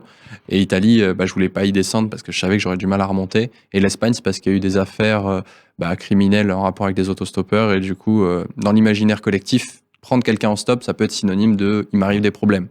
Donc, voilà. Mais après, pour les autres pays, globalement... je pense qu'il fait beaucoup le fait que les gens s'arrêtent. Après, au-delà de ces 2 pays, c'est l'emplacement où on est. Ça joue beaucoup. C'est être bien positionné, visible, souriant, avoir une pancarte qui dit où tu vas, parce que soit tu mets le pouce, soit tu mets une pancarte. Je préfère la team pancarte, parce que quand les gens ils voient la ville où ils vont directement, ils s'arrêtent plus facilement. Et c'est ultra variable, c'est-à-dire que moi, la durée en stop, ça a varié entre 1 minute. C'est-à-dire que j'ai à peine posé mon sac, la voiture est partie, 2 voitures après, c'est la voiture qui s'est arrêtée, à... plus de 24 heures. Non, mais je crois qu'il y a des gens qui ont un talent pour ça. Moi, pensez ému pour un pote à moi qui, lui, à chaque fois qu'il avait l'heure de faire du stop, toi, t'avais galéré pendant 1/2 heure et tout au bord de la route, ça. Puis au bout d'un moment, tu disais j'en ai marre et prenais le relais. T'avais toujours une bagnole qui s'arrêtait et c'était soit une berline, soit un truc de fou furieux. Je me souviens qu'on est parti rejoindre des potes à Saint-Jean-de-Luz. Ils nous ont vu débarquer sur la plage en Ferrari, Testarossa. Le truc où t'es là et toi, t'as galéré pendant 1 heure et le pote, à peine il se pose, il te le pousse, tac, pam. Le mec, ouais, Ferrari et tout. En plus, ça a été jeune, ouais, jeune, vous voulez boire une bière et tout. Oh, incroyable. Les voitures de luxe qui s'arrêtent, ça, j'ai pas eu, par contre, pendant le report stop. Pour venir sur YouTube, donc, il y a eu la compagnie, justement, avec le ramassage de mégots, dans Toulouse. Et il y a 2 ans, il y avait de quoi faire. Oussama Hamar. Oui. On a fait de la cuisine et un beer pong avec Oussama Hamar. Ça, c'est dingue. C'est pas négatif ce que j'ai dit. Il est un peu dingue, non? Oui. Ce gars. En fait, c'est trop bien parce que il a vécu beaucoup de choses et même d'un point de vue entrepreneurial, perso, etc. Et c'est vrai qu'il est pas mal décrié sur les réseaux sociaux. Parce qu'on sait jamais si c'est vrai, faux. Il faudrait qu'il joue à Confession, je pense. Peut-être qu'on en fera une vidéo YouTube. On se connaît. Confession avec Oussama Hamar. Ah, ça peut être un concept. Je lui proposerai. On se suit sur Insta. Mais du coup, pour l'avoir rencontré, discuter avec lui et voir ce qu'il fait depuis longtemps, moi, c'est vraiment quelqu'un qui dit souvent oui à beaucoup de choses dans le sens où il se laisse guider par l'inconnu. C'est-à-dire que quand je lui ai proposé, il a dit oui. Et du coup, dans sa façon de faire pas mal de choses, je me retrouve aussi. C'est-à-dire que moi, je dis oui à beaucoup de choses et je me retrouve embarqué. En fait, si j'avais pas les vidéos, si je disais j'ai fait de la cuisine et un beer pong avec Oussama Hamar, j'ai interviewé Luc Besson, j'ai tourné avec Squeezie, j'ai traversé l'Europe en stop, j'ai fait ci, j'ai fait ça, les gens ils me diraient t'es un menteur. Mais la seule différence que j'ai avec lui, c'est que j'ai des preuves vidéo, c'est-à-dire que moi j'ai fait des vlogs de tout. Donc je peux le montrer aux gens s'ils me croient pas et ils sont en mode ah ouais c'est vrai, c'est rigolo. Et une petite pensée à Benoît Alleman. Oui, avec qui j'ai tourné une vidéo. C'est comédien de doublage. J'ai l'impression que c'est quelque chose qui te plaît pas mal. Ça aussi. Et puis en plus, il y en a croisé des terribles. Moi, pour avoir interviewé Brigitte Cordier, c'est un amour de bonne. Ouais, elle est très gentille, vraiment. Ce qui est. T'as eu tout le monde, Whoopi Goldberg, Morgan Freeman. Je vois aussi Kellyanne Blanc. Harry Potter. Ouais, c'est ça, c'est Kellyanne Blanc qui fait la voix d'Harry Potter. Et ça, c'était un tournage fou parce que du coup, j'avais les 4 comédiens de doublage avec moi. Ouais. Et l'idée créative que je me suis dit, c'est plutôt que de faire une interview classique, c'est on va faire des mises en situation. Et eux, ils prennent leur personnage et ils doivent coopérer ensemble. Et donc, on a fait un truc où ils sont en train de sortir d'un musée. Et du coup, t'as Harry Potter qui aide l'ours de Bonne Nuit les Petits, qui aide le Père Noël, Enfin, c'est délirant, mais du coup, c'est très sympa et ça crée des bons souvenirs. Et du coup, dans tous les gens que tu as croisés, il y a un créateur, une créatrice avec qui tu n'as pas encore bossé, avec qui tu n'as pas encore ne serait-ce qu'échangé, avec qui tu rêverais d'échanger? Ouais, moi, il y a un créateur de contenu pour boucler la boucle du Lucas qui regardait YouTube tous les soirs en rentrant du collège, avec qui j'aimerais faire du contenu. C'est pas un créateur de contenu, tu vois, qui a 10 millions d'abonnés et tout, mais c'est vraiment quelqu'un, il m'a accompagné pendant au moins 5 ans sur mes études, et je l'ai rencontré en tant que fan pour faire une photo avec lui en 2013, au TGS 2013, donc ça remonte. C'est Bob Lennon. Je sais pas si vous connaissez. Oui. Du coup, je regardais Fanta Bob Games, The Fantasio 974, les 2 chaînes, etc. Et c'est vraiment quelqu'un, c'est vraiment le YouTuber que j'ai le plus suivi. Quand j'étais jeune, et je me dirais pour le Lucas qui a 12 ans regardait ses vidéos, j'aimerais tellement faire un truc avec lui. J'ai pas encore l'idée de quoi précisément, mais je sais que le jour où j'ai l'idée, je lui enverrai un mail et je dirai écoute, on tente et on verra bien ce que ça donne. En théorie, il est accessible. Moi, je sais pas, j'ai eu l'occasion de croiser le joueur du grenier aussi. Ouais. Mais alors TGS, justement, vieille époque, j'ai connu l'ancien joueur du grenier, comme ils disent, le joueur du grenier gros, quoi. C'est voilà. Et si plus grosse frustration moi que j'avais eu à ce niveau-là, c'est Antoine Daniel, grand fan de What the Cut et de. Ah ouais, je me souviens de ce TGS. De Mathieu Sommet de SLG. En fait, Antoine Daniel, pendant un moment, il avait disparu. Moi, je rêvais de croiser ce mec. Il jouait sur, je crois que c'est GeoRacer, ça s'appelle. Tu sais, le truc où, avec à un moment donné, il montre une photo, et il fait ah ouais, mais ça je connais, c'est rue de Rémusat. Quand j'y vais à Toulouse, en fait, je me suis aperçu qu'il a vécu 2 ans rue du Thor. Que moi, j'ai des collègues là-bas, donc je passais bon temps rue du Thor et tout, donc que j'aurais pu croiser Antoine Daniel et que je l'ai jamais croisé, quoi. Mais bon. Ça arrive parfois comme ça. L'ultime question, Cédric, Toulouse. De Lucas Brasier. Voilà. Moi, j'en avais une autre. C'est pour faire youtubeur, faut à tout prix s'appeler Lucas. Je sais pas, Squeezie aussi, si je me souviens bien. Lucas Auchard aussi. Non, c'est pas un prérequis. Je pense qu'il faut pour se lancer sur YouTube, c'est juste avoir envie de partager quelque chose. Parce que souvent, ça fait bateau comme conseil, mais il y en a beaucoup qui disent « ils gagnent beaucoup d'argent, il se passe ci, il se passe ça ». Mais en vrai, si tu te lances pas pour partager quelque chose avec passion, les gens, ils te suivront pas. Et du coup, s'ils te suivent pas, ça fonctionne pas. Donc, faut vraiment, moi, de base, ma chaîne YouTube, je l'ai lancée pour le tout premier concept, c'était un The Voice via Internet. Donc, pour faire un The Voice en digital, avant même le Covid, tout ça, etc. Et il y a une des participantes qui s'est retrouvée à The Voice. Et après, j'ai parlé de mes études en prépa scientifique. Donc, tous les jours, je faisais une vidéo sans montage où je disais aujourd'hui, je suis en prépa scientifique, MPSI, voilà, on a eu ça comme matière, j'ai appris ça, j'ai pris un 1 sur 20 en maths, un 3 sur 20 en physique, tout va bien, la vie est belle, je suis dans la moyenne, enfin voilà, la vie en prépa. Et c'est comme ça que du coup, c'est en partageant, en avoir envie d'aider les gens qui voulaient aller en prépa, qui étaient au lycée, il n'y avait pas d'infos, c'était un milieu assez fermé, que ça m'a débloqué le fait de parler à l'oral, créer du contenu, être à l'espace caméra, et de fil en aiguille, j'ai évolué sur mon contenu. Je voulais partir sur la question de Toulouse. Avant, YouTube qui est en train de changer, en plus, ce qui est génial pour les petits créateurs. C'est-à-dire que maintenant, on voit beaucoup de créateurs qui ont 200, 300, 400. Hier, je regardais, j'avais plein de...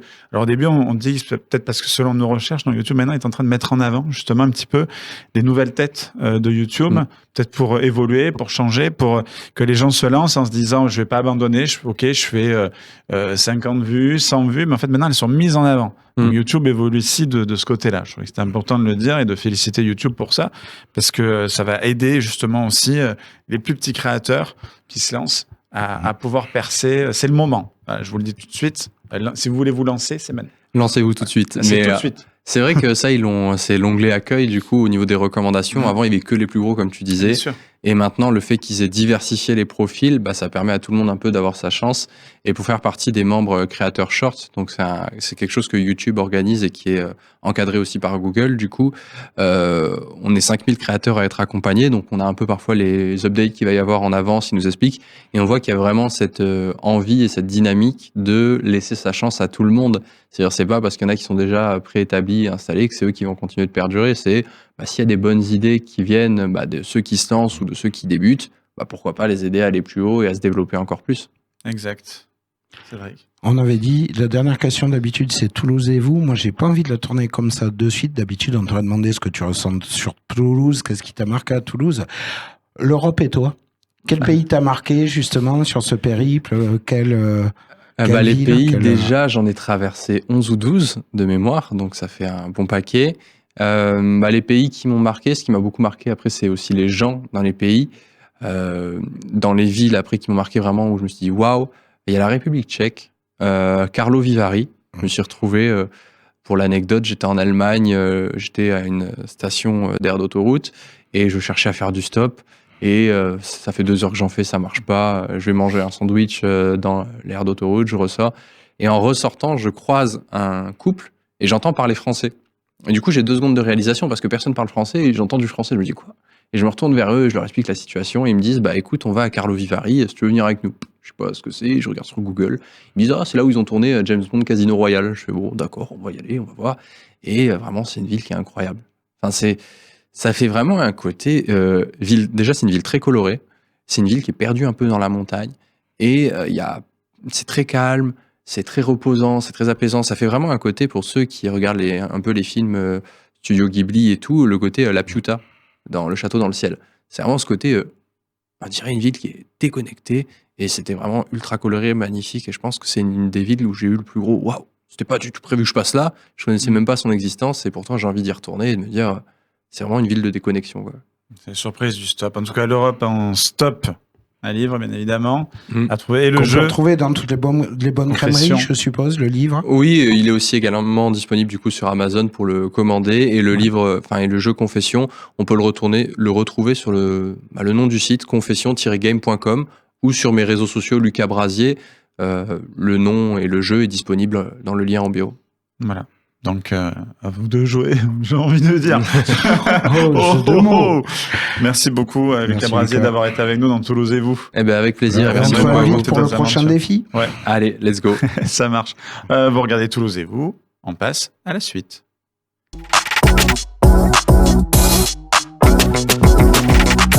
On parle culture dans Toulouse et vous, avec Culture et vous. Et voilà, et comme d'habitude, elle est notre soleil. Nous sommes un peu sans Michel Sardou, elle est notre Jackie. avec nous. Merci Jacqueline et Michel. Oui, voilà, j'osais pas le dire. Oui, pardon. Fallait pas le dire. En plus, je l'ai même pas fait exprès, celle-là. Bravo, ça commence Donc, très, très Nina, bien. Nina de Regard qui est avec nous. Bonjour. Bonjour. Et comme d'habitude, t'es pas venue toute seule. Et non. Et non. Je suis venue avec une jeune artiste de 20 ans qui s'appelle Lisa Camin avec 2 A. Elle fait de la variété française mélangée avec de la bossa nova aussi de la soul. Elle a débuté sa carrière il y a très très peu de temps finalement, puisqu'elle joue en solo depuis juin 2021, depuis une fête de la musique. Et j'ai lu que tu as commencé, alors attention, truc à rallonge, que tu as commencé ta carrière au cœur des enfants de la maîtrise du Capitole de Toulouse. Ouais, c'est ça. Qu'est-ce que c'est que ce truc En fait, si vous voyez l'opéra de Toulouse, le théâtre du Capitole, donc il y a l'opéra avec les adultes, voilà. Et il y a le chœur des enfants aussi, des fois dans quelques prestations. Okay. Et donc, voilà, j'étais dans le chœur des enfants de l'Opéra de Toulouse. Et donc, c'est du lyrique. Donc, on a pu faire Carmen, par exemple. Bon, j'étais beaucoup plus jeune. Mais c'est vraiment un univers qui m'a permis de vraiment m'améliorer, parce que le lyrique, c'est technique, quand même technique et compliqué. Mais voilà, c'est ça, en gros. D'accord, ok. Bah, écoute, voilà, c'est un choix personnel ou c'est familial, comme il y a des enfants qui les parents disent tu vas faire du violon ou tu vas faire... Non, c'est un choix personnel que tu as fait? Non, vraiment pas. C'est juste que mon père, il avait vu qu'on pouvait s'inscrire. En fait, il y avait des castings. Et moi, je chantais depuis déjà toute petite. Et il s'est dit, je pense surtout pour m'améliorer et me diriger dans un univers plus professionnel peut-être. Et vu que je prenais pas non plus de cours, là, c'était vraiment des vrais cours de chant. Et je pense que c'est pour ça qu'il m'a dirigée vers là. Mais non, c'était aussi mon choix. C'était mon choix aussi. Ouais, c'est chouette, écoute. Alors, le 21 mars, tu joues au Métronome sur un plateau 100% féminin. C'est ça. Une soirée qui s'appelle Strong 8. Question un petit peu... C'est peut-être pas évident de commencer avec cette question-là, mais qu'est-ce que tu penses de l'égalité dans l'industrie musicale, de ton jeune âge, justement? Comment tu vois les choses, toi à 20 ans? Comment on voit les choses? Dans l'univers musical ou dans sur l'égalité homme-femme dans le milieu musical. Comment tu vois ça? Dans le milieu musical, c'est vrai que je vois beaucoup d'hommes autour de moi, pas beaucoup de femmes. Je vais pas dire que ça me dérange tant que ça, parce que je connais ces personnes aussi, mais je sais qu'il y a beaucoup d'inégalités en fonction de si on est un homme ou une femme. Mais moi, à mon échelle, à ma petite échelle, j'ai pas non plus de difficulté à ce niveau-là d'être une femme. Mais c'est pour ça que j'aime beaucoup aussi faire partie de ces concerts qui mettent en avant les artistes féminines. Parce que c'est vrai que souvent, quand on va avoir des spectacles, c'est beaucoup d'hommes. Et surtout, je le vois à ma fac, il y a beaucoup de musiciens hommes que de musiciennes. Et donc, ça fait plaisir aussi, je pense, de voir des femmes sur scène. Et donc, voilà, je dis toujours oui dans ces moments-là, parce que ça me fait plaisir, ça me tient à cœur aussi. Mais de notre côté, est-ce que ça mène pas aussi à un risque? C'est que dans l'absolu, ce qui compte avant tout, c'est un artiste. Que ça soit un artiste garçon, un artiste fille. Est-ce que justement, ce genre de soirée plateau féminin, c'est pas juste, ça donne pas un côté, alors c'est un quota, il fallait des filles, alors ils ont pris que des filles, elles ont plus ou moins du talent, mais ils les ont pris sur le critère, elles ont 2 chromosomes X. Est-ce qu'il n'y a pas ce risque-là, quelque part? Tu peux le taper de ma part, il est trop loin. Tu peux faire comme moi, tu peux faire... non, mais c'est une vraie question, c'est l'avocat du diable, mais t'as raison de poser cette question là, mais il y a des... Je pense pas, après moi j'ai que 20 ans, donc je vais peut-être mal répondre, mais non, je pense pas, c'est comme si on disait qu'on allait faire, je sais pas, une soirée avec, comment dire, je sais pas... Des copines. Que de la bossa nova, j'en sais rien, il y aura que des gens, voilà. Et là, ça permet aux femmes de se soutenir entre elles. Enfin, c'est surtout ça, je pense pas. Mais surtout, les hommes aussi peuvent venir. Hein. Rien de totalement 100% féminin. Moi, je suis avec mes musiciens qui sont des hommes. Et c'est chouette. C'est surtout que ils m'accompagnent. Donc, je pense pas qu'il y a de problème à ce niveau-là. Non, c'est pas un truc politique. Non. Le problème, si je peux te répondre, c'est qu'on soit obligé de faire ce genre de plateau pour justement que les places à une femme aujourd'hui. C'est ça qui est terrible. C'est sans ça, les femmes sont invisibles, en fait. Donc heureusement que ça existe. Oui. Mais c'était pas à moi de répondre, donc je change pas la question. Après, j'ai pas pu m'en empêcher. C'est un peu le problème à mon côté joueur. J'en discutais, la fille qui s'occupe du mouvement plus de femmes sur scène et plus de femmes backstage, lui précisant bien qu'elle devrait se méfier de la tête de certains musiciens, plus de femmes backstage, ça peut être très très mal compris. Voilà. Oh là. Après, faut parler anglais, sinon tu ne comprends pas. Je pense pas que dans ces moments-là, il faut vraiment penser à la politique, tout ça. C'est vraiment...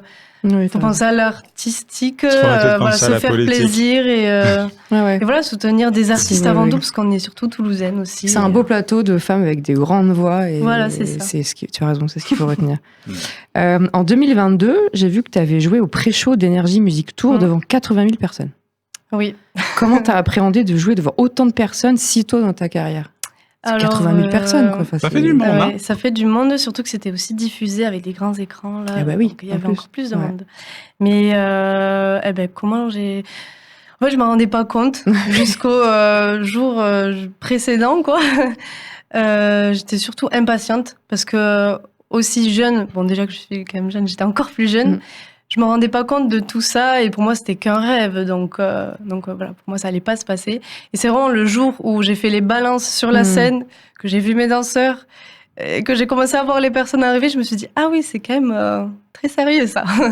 Et ensuite, j'avoue que je stressais vraiment beaucoup. Mais en fait, je me suis juste dit, s'il faut, c'est la seule fois de ta vie que tu feras ça. Donc, juste profite. Et je voyais mon copain, ma meilleure amie, en premier rang, là. Donc, ça m'a donné aussi la motivation. Et voilà, j'avais mon guitariste aussi qui m'a beaucoup soutenue, mes danseurs. C'était juste, en fait, que du kiff. Et sur le moment, je pensais que à kiffer. Mais c'est vrai que je stressais un peu. Normal. J'ai vu aussi que tu avais partagé l'affiche avec des artistes comme Dadju, Camela Jordana, Géméry,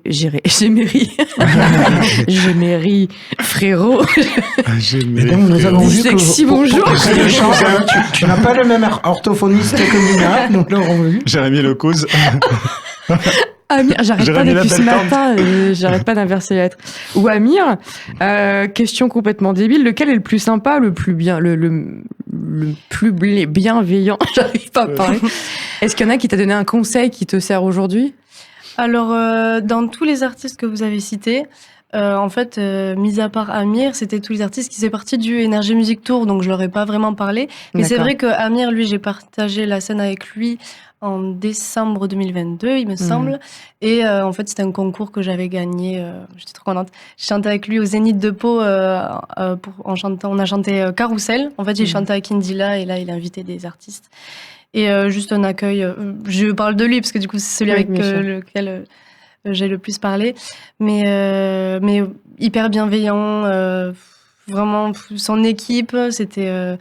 Je sais pas s'il m'a dit quelque chose qui m'a marqué, mais juste c'était l'ambiance de son équipe et sa bienveillance envers moi. Et il était juste... il m'encourageait, en fait. C'est surtout ça que je retiens. Il est gentil. Ouais. Non, mais oui.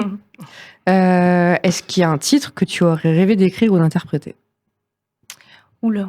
Je pense que ça va paraître un peu bateau, mais je dirais Au Toulouse de Claude Nougaro, qui est un artiste que j'aime beaucoup.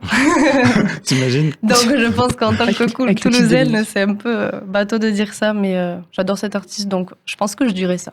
Bah non, une chanson bateau, c'est Manu Reva. Ah oui, attention. Fallait la chercher celle-là. J'ai encore deux questions. Quel est le meilleur compliment qu'on puisse te faire, artistiquement parlant? Alors c'est vrai que, on va dire souvent quand je fais des concerts, on parle de ma voix, qui sont surpris au niveau de mon gabarit et de la voix que je porte apparemment.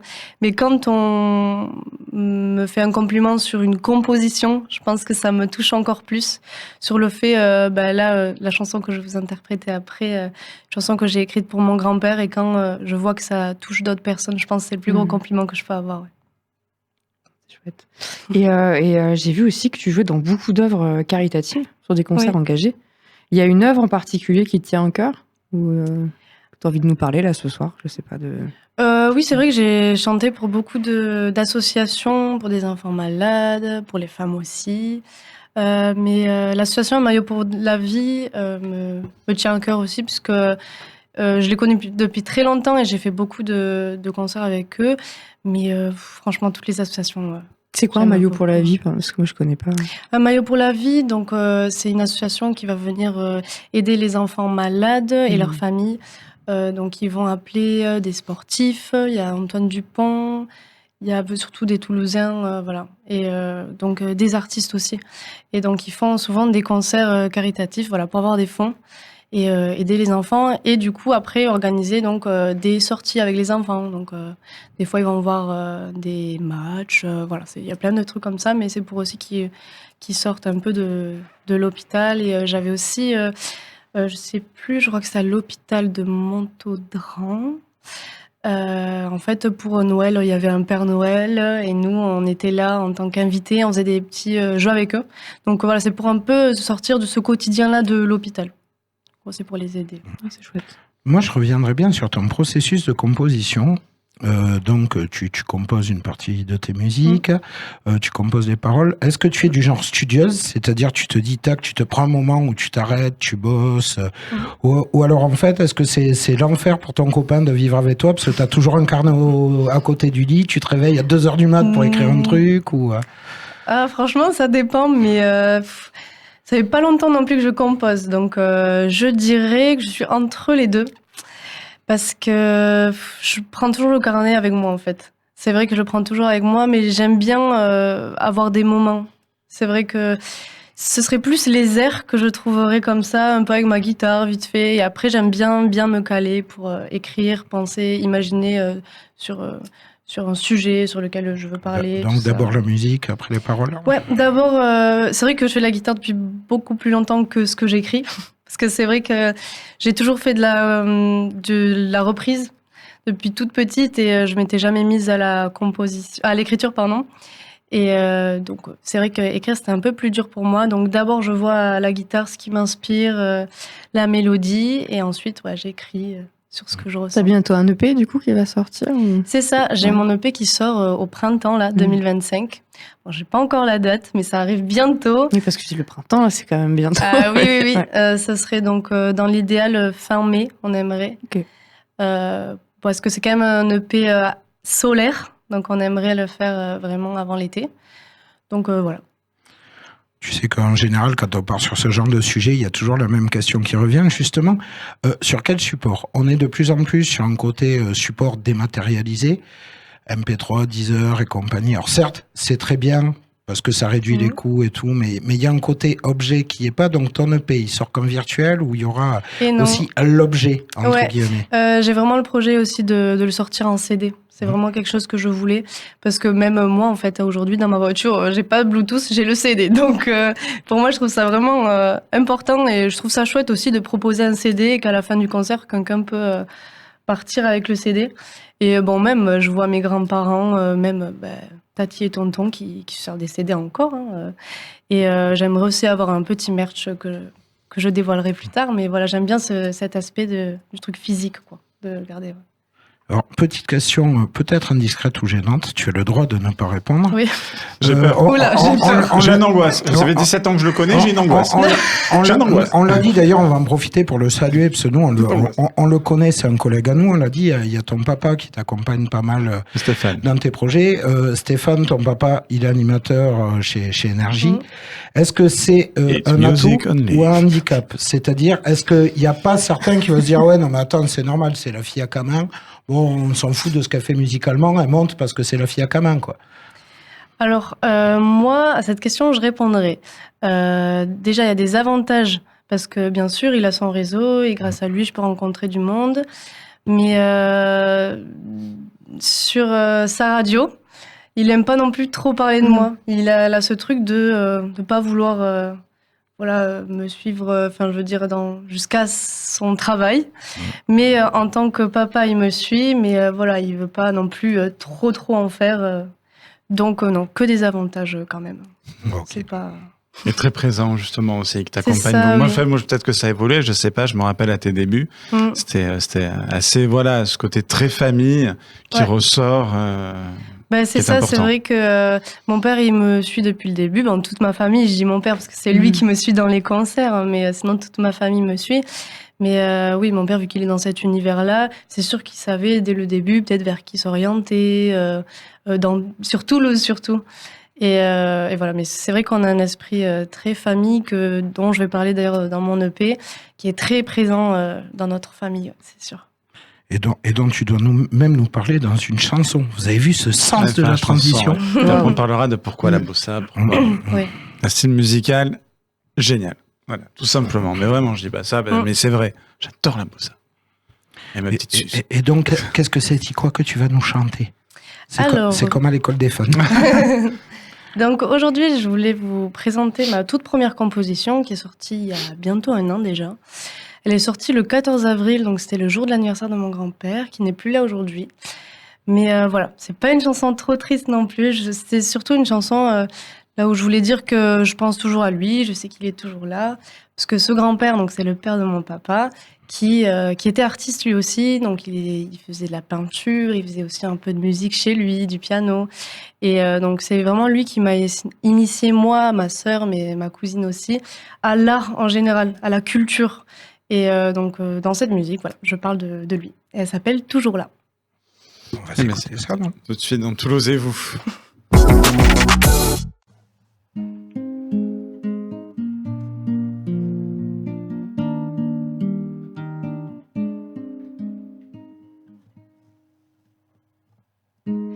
T'es cette petite lumière dans le noir. Oui, celle qui m'apporte un peu d'espoir.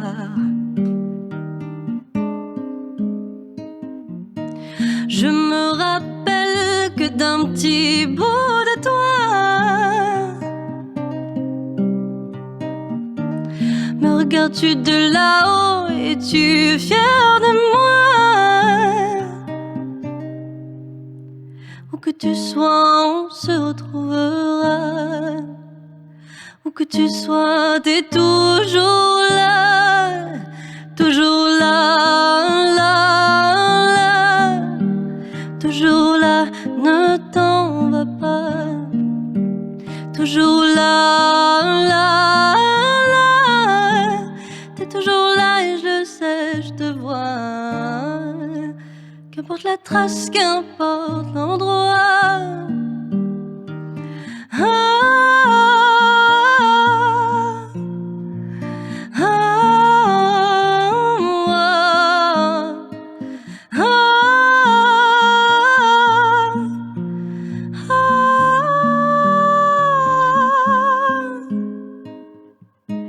Sur tes genoux du piano tu joues.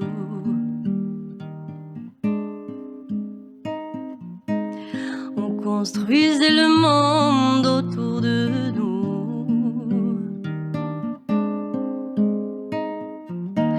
Qu'importe ce que la vie me réservera,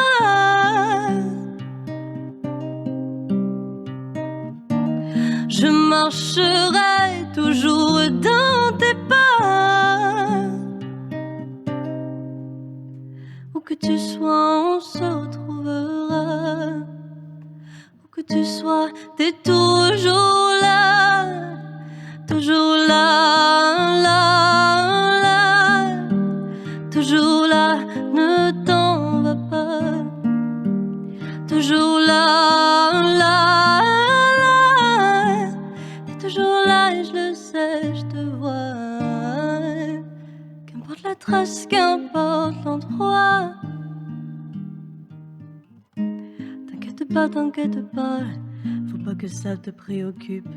T'inquiète pas, c'est papy qui s'en occupe. T'inquiète pas, c'est ce que tu me disais dans mes bras. Au fond, je sais que t'es toujours là.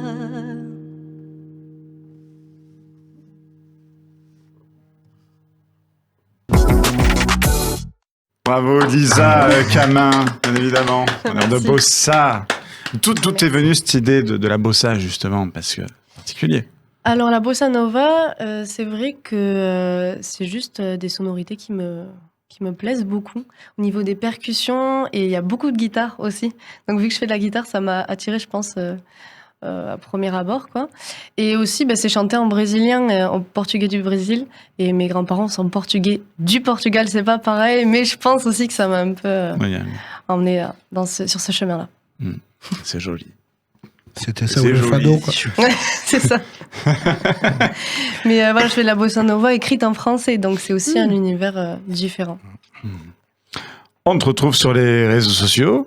C'est ça, sur les réseaux sociaux. Je vous explique. C'était chez le dentiste, précisément. Oui, je vois le dentiste en ce moment et forcément, il y a des petits soucis. C'est un peu compliqué. Alex et son dentiste, Mina et son orthophoniste. C'est un peu compliqué.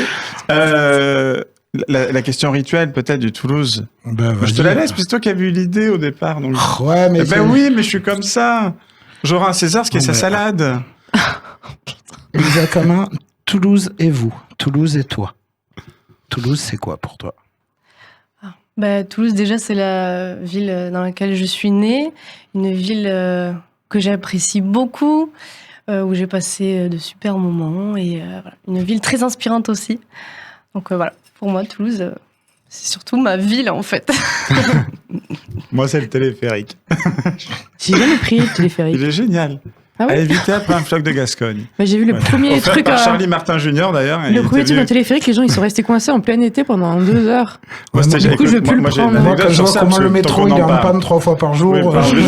Non, je tiens à dire, parce que pendant qu'on est là, il y avait ma mère qui était chez moi et on avait invité Charlie Martin Junior, vous connaissez, à venir. Il avait ramené un excellent floc de Gascogne à consommer avec modération. Et ensuite, ensuite, il est parti parce qu'il devait avoir un enregistrement ou quelque chose de prévu, ou je crois qu'il y avait un concert le soir.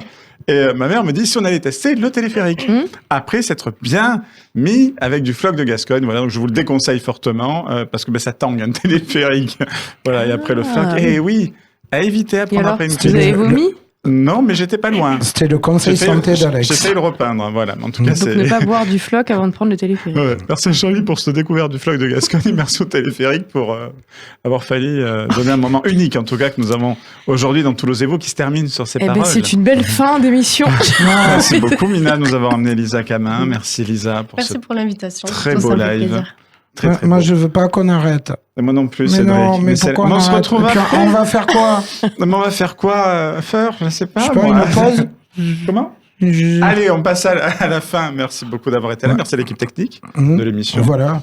Merci à Regard, merci au studio MySound. Et on se retrouve très vite pour un nouveau numéro de Toulouse et vous. Oui, mais avant, tu n'as rien oublié? Je n'ai rien oublié. On a dit qu'on partait pour faire une pause. Ah oui, parce que c'est la fin, donc oui, il y a une pause. Parce qu'il y a le café à prendre, à boire. Voilà, c'est au cas où. Bravo. C'est pas du tout un placement de produit. Bien évidemment, c'est du café ou du thé. Si j'ai pas bien compris, c'est quoi le truc qui a marqué sur ton mug? C'est la même chose qui a marqué sur ton t-shirt. Voilà, si jamais. Moi, je sais pas. Tu sais, toi, Mina, ce que c'est Kazoku? Kazoku, oui. C'est un nouveau tiers-lieu qui a ouvert à Toulouse. Qui est un super lieu où il y a plein de choses, des ateliers de mix, des mugs, des t-shirts. Des mugs, des t-shirts. Non, à la base, c'est l'association Kaonashi Carnage qui vient de créer ce lieu, qui est à la base un label et un organisateur de musique électronique hardcore, et là qui s'ouvre sur les jeunes du quartier dans lequel ils sont, justement, pas loin de Bagatelle, pour justement animer cet environnement qui est très peu animé, avec des cours de mix, des cours de cuisine, des cours de yoga, plein de choses, des expos. Voilà, allez voir sur le site. Et peut-être même des ateliers radio dans pas longtemps. Alors, ça serait bien. C'est possible. Ça serait bien, c'est possible. C'est une grande idée, c'est possible. Eh bien, on en reparlera. Merci beaucoup, Mina, d'avoir été là. Merci à tous. Et on se retrouve très vite pour un nouveau numéro de Toulouse et vous.